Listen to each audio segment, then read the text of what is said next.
आइए दोस्तों, अब शुरुआत करेंगे हम यहाँ से 10 उन प्रश्नों की जो आपके एग्जाम में वाकई में, जो कहते हैं ना कि तिनके को डूबते को तिनके का सहारा, सॉरी गलत बोल रहा था, डूबते को तिनके का सहारा, बिल्कुल वही तिनके बनकर के ये 10 प्रश्न आपके आने वाले हैं 2026 में। जो भी दोस्त एग्जाम देने जा रहे हैं हिंदी साहित्य के अंदर और जिनका सब्जेक्ट है हिंदी आलोचना, उनके लिए ये 10 प्रश्न पूरी तरह रामबाण की तरह साबित होने वाले हैं, जो कभी भी पराजित नहीं होते।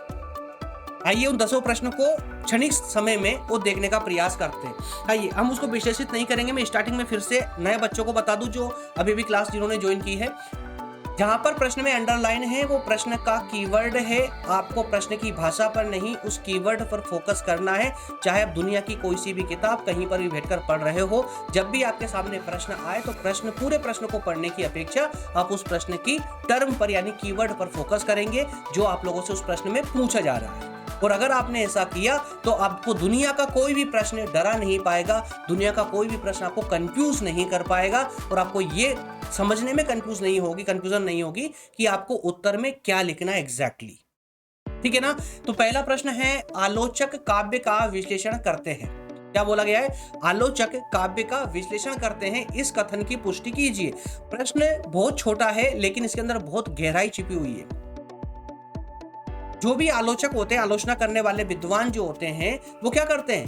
अरे आलोचना करना मतलब कि किसी काव्य की बुराई करना नहीं होता है, बल्कि उसका विश्लेषण करना होता है, उसकी कमियों को निकालकर सामने रखना होता है। और आलोचकों का सिर्फ यही काम नहीं होता है उसकी कमियां बताए, बल्कि कमियां बताने के बाद में उन कमियों को सुधार करने के उपाय भी उनको बताना होता है। तो आलोचना करना भी कोई आम काम नहीं होता है ना। तो आलोचक काव्य का विश्लेषण करते हैं, ये आपको सिद्ध करना है पहले प्रश्न में। दूसरा प्रश्न है, नवीन आलोचना के परिप्रेक्ष्य में आलोचना में आलोचक की दृष्टि संतुलित होनी चाहिए।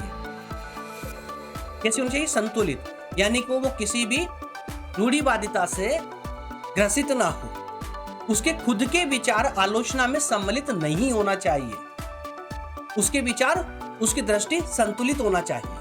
जो सत्य है उसे सत्य के रूप में स्वीकार करने की ताकत उसके अंदर होना चाहिए, तभी एक व्यक्ति अच्छा आलोचक बन सकता है। यही बात आपको यहाँ पर सिद्ध करनी है। एक बात और यहाँ पर आ रही होगी आप लोगों के दिमाग में कि सर हिंदी में इतने कठिन प्रश्न कब से आने लगे? तो मैं उन दोस्तों को जवाब दूंगा, 2025 का प्रश्न पत्र उठा करके देख लीजिए। कई लोगों के परखच्चे उड़ गए प्रश्न पत्र पढ़ने के बाद में। कई बच्चे निराश होकर के एग्जाम सेंटर से वापस आए थे। रीजन क्या था? प्रश्न का जो रेंज थी ना वो काफी हाई कर दी गई थी।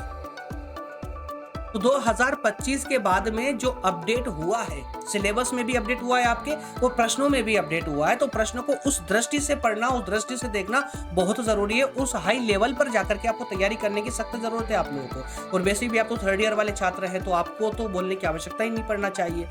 क्लियर है ना। चलिए अगला प्रश्न है, हिंदी आलोचना की उत्पत्ति, उसकी आवश्यकता, महत्व और आदर्श स्वरूप पर प्रकाश डालिए।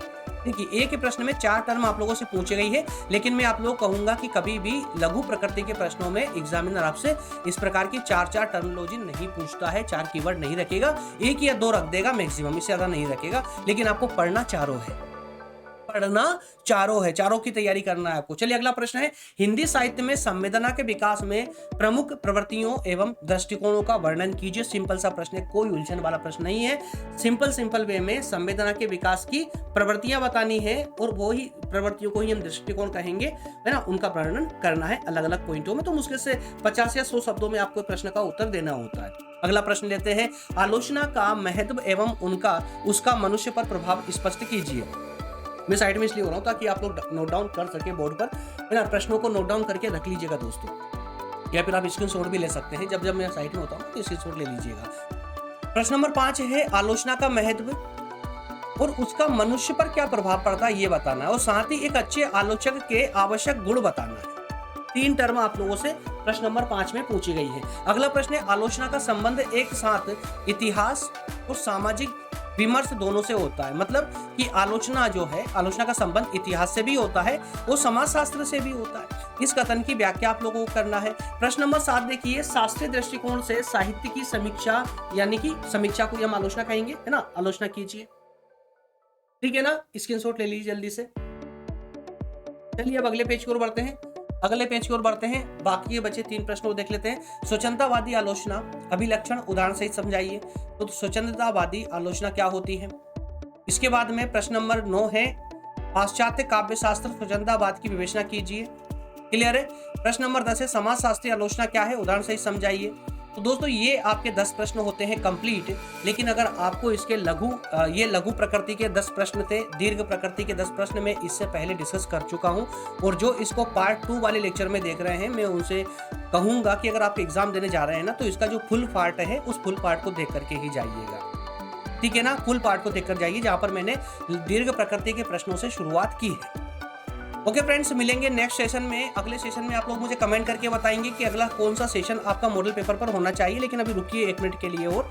अब जिन दोस्तों को भी इसके नोट्स चाहिए, जो क्वेश्चन मैंने आप लोगों को दिए हैं, उन सभी क्वेश्चनों के अगर आपको आंसर चाहिए, जिसमें 15 दीर्घ प्रकृति के प्रश्न भी शामिल है और 10 लघु प्रकृति के प्रश्न भी शामिल है, कुल मिलाकर टोटल 25 प्रश्नों की नोट्स जो है, कंप्लीट नोट्स अगर आप चाहते हैं दोस्तों हिंदी आलोचना वाले सब्जेक्ट की, तो ये हमारी टीम के द्वारा इसे रेडी कर दिया गया है। जो भी छात्र लेना चाहे वो बिल्कुल इसके लिए आवेदन कर सकता है, अप्लाई कर सकता है। अप्लाई कैसे करना है उसके लिए आपको देखिए यहाँ पर 2-3 प्लान होते हैं, मैं आपको स्पष्टता समझा दूं।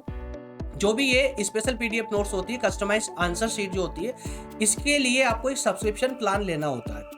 अगर आप सिर्फ एक ही सब्जेक्ट यानी हिंदी आलोचना वाले विषय की आप नोट्स लेना चाहते हैं, तो उसके लिए आपको 99 रुपए का सब्सक्रिप्शन प्लान लेना होता है एक सब्जेक्ट के लिए। जरूरी नहीं कि वो यही सब्जेक्ट हो, कोई सा भी सब्जेक्ट हो सकता है। जो भी आप कहेंगे उसकी आपको आंसर शीट मिल जाएगी 2026 के एग्जाम के लिए। लेकिन अगर आप चाहते हैं कि हमें सर टोटल सब्जेक्ट की, ऑल सब्जेक्ट की चाहिए, जिसमें major, minor, open, elective, vocational सब आ जाए, तो उसके लिए आपको 249 का सब्सक्रिप्शन लेना होता है, 249 रुपए का। कहाँ मिलता है? तो व्हाट्सअप नंबर दिए गए हैं, व्हाट्सअप पर आप आइए या डायरेक्ट कॉल भी कर सकते हो आप लोग। लेकिन अगर व्हाट्सअप पर इस पेज का स्क्रीनशॉट लेकर इस नंबर पर सेंड कर देते हो, तो वहाँ पर आपको सब्सक्रिप्शन मिल जाएगा। और इसके अलावा अब एक बात और है, अगर फाउंडेशन के नोट्स की भी आपको आवश्यकता है, फाउंडेशन के भी 4 नोट्स चाहिए, हिंदी, इंग्लिश, व्यक्तित्व विकास और डिजिटल जागरूकता, तो उसके लिए यहाँ पर 149 का सब्सक्रिप्शन प्लान लेना होता है, 149 रुपए का। सेम प्रोसेस है सब्सक्रिप्शन लेने की।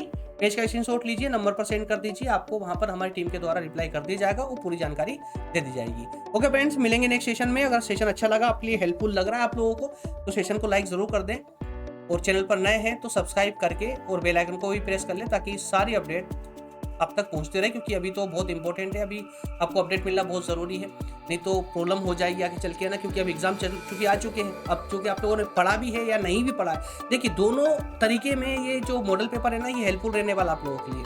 अगर पढ़ा है तो भी हेल्पफुल है, क्यों? क्योंकि आपने जो पढ़ा है, बहुत कुछ पढ़ा, आप लोगों ने पूरे विस्तार से पढ़ा है। अब सारे महत्वपूर्ण कंटेंट को समेटकर एक साथ लाना, अब उसका रिवीजन करने के लिए मॉडल पेपर बहुत इंपॉर्टेंट है आप लोगों के लिए। और इसके अलावा अगर आप लोग अभी तक नहीं पढ़ पाए हैं किसी कारण से, तो भी आपके लिए ये मॉडल पेपर बहुत ही महत्वपूर्ण होने वाला है, बहुत ही कारगर साबित होगा आप लोगों के लिए। क्योंकि इन प्रश्नों की तैयारी भी अगर आप कर लेते हैं, सिर्फ इतने प्रश्नों की, तो एक भी प्रश्न आपका एग्जाम से बाहर नहीं जाएगा। ओके फ्रेंड्स, मिलेंगे नेक्स्ट सेशन में। बहुत बहुत धन्यवाद, थैंक यू, जय हिंद।